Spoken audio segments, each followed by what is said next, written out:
How do we follow Jesus? Does Jesus give us two different types of commands to follow? Or are we just overreading this? In this video, I want to look at Greek tense choice and how it does or does not influence our interpretation of the passage. And I want to use Jesus' commands for discipleship in Mark 8:34 as kind of an example of this. In this passage, Jesus is talking about the demands of discipleship, and he lays out three commands or imperatives for his disciples to follow. So he says that in order to follow him, they must deny themselves, they must take up their cross, and follow him. The first two commands are in the aorist tense, and it's that final one that's the key one here for our discussion is in the present tense. So the question is, why does Jesus switch up the tense choice in these three commands? Do we have some sort of exegetical nuance in the tense choice that we need to be aware of and apply to our interpretation and understanding of this passage? Now, I might start with just kind of a general model for how Greek tense choice works with imperatives. So you only have present tense and aorist tense for the most part with your imperatives. And most introductory grammars kind of give a description of the difference between an aorist imperative and a present imperative is that the aorist imperative usually or typically refers to specific commands, whereas the present tense typically or usually refers to general commands. The key word here is typically or usually. Now, most intro students don't hear that key word, and they take that general model that usually works and typically works, and they take it as a rule. But when you apply it to a passage like this, it doesn't work.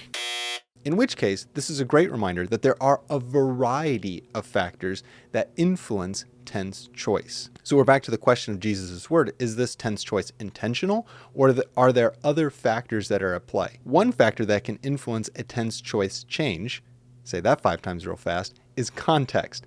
Another one is the very meaning of the verb. And I would say that that's probably the one that's at play here. What do I mean that the meaning of a verb influences the choice of the tense? Well, you have 3 basic types of verbs. You have telic, atelic, and stative. Now, telic verbs, these are the type of verbs that describe an action that is much more bounded. It's either performed or it is not performed. Think of the word I buy. You either have bought it or you haven't. There's no in between. No credit cards in the ancient world. Atelic, on the other hand, is the opposite. They describe an action that is much more unbounded. It has the idea of it's almost in process, in the very nature of the verb.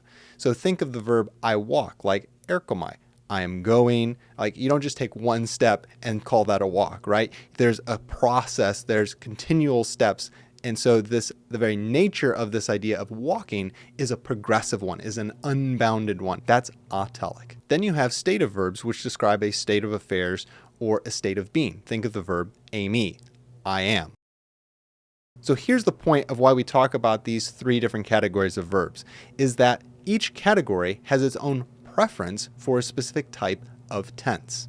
So for instance, telic verbs favor and have a strong preference for the aorist tense, whereas atelic and stative verbs have a strong preference for the present tense. And this makes sense because the aorist has that holistic view of the action and works quite well with a more bounded sort of action, thus the telic corresponding with the aorist tense. Additionally, the present tense encodes imperfective aspect and thus gives an internal perspective, which relates very naturally to that stative idea, as well as that unbounded of the atelic verb. Even some verbs have their own unique sort of preference. Take me verbs. They love the aorist tense for whatever reason. Now, these are not rules that a telic verb has to be aorist or a atelic has to be present, but there is a strong preference for those. This preference for one tense for this type of category of verbs leads it to be the default sort of tense. So when you see that category of verb associated with that tense,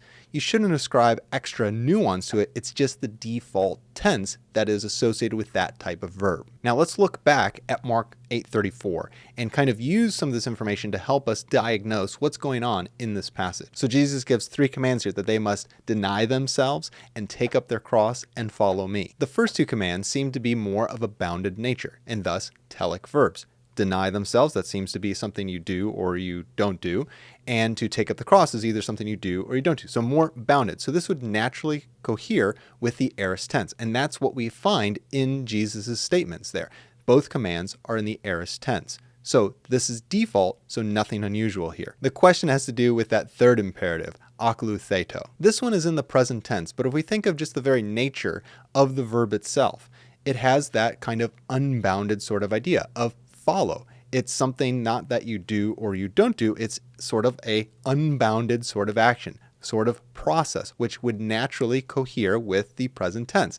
That would indicate a strong preference with an atelic verb. So here it seems that aklutheto is a more unbounded verb and thus an atelic verb. And so the choice of the present tense would not really be a choice, but be more of the default setting for this imperative. So it seems as if each of these verbs are in sort of their default settings, aorist, and present.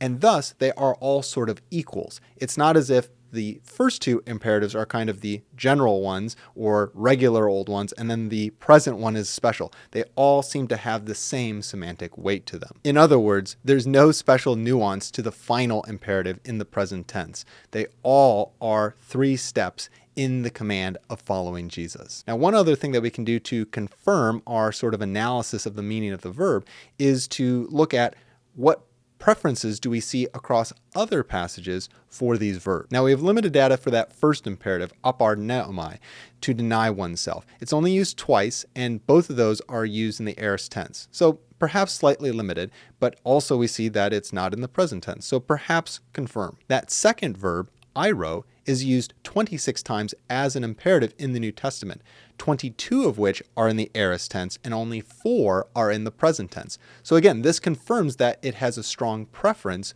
for the aorist tense as sort of its default setting. Now we come to that final imperative, aklutheo, and we see that it's used 16 times in the Greek New Testament and only twice in the aorist tense. That means the rest of the time it's in the present tense. So if this understanding is correct here, then we shouldn't read too much into the tense switch or the tense choice of the verbs, the aorist, and then the present.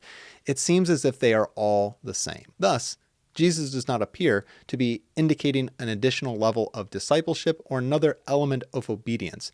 It's just the normal way that he would say this command. So here's the takeaway. Pay attention to that tense change, but then also pay attention to those reasons of why the change has occurred. Is it that just exegetical, juicy nugget that we can apply in our interpretation, in our preaching? Or is this just kind of the normal way that the language works and the normal way that the author is communicating? We want to be careful that we're not overreading the text. I hope that helps. We'll see you next time.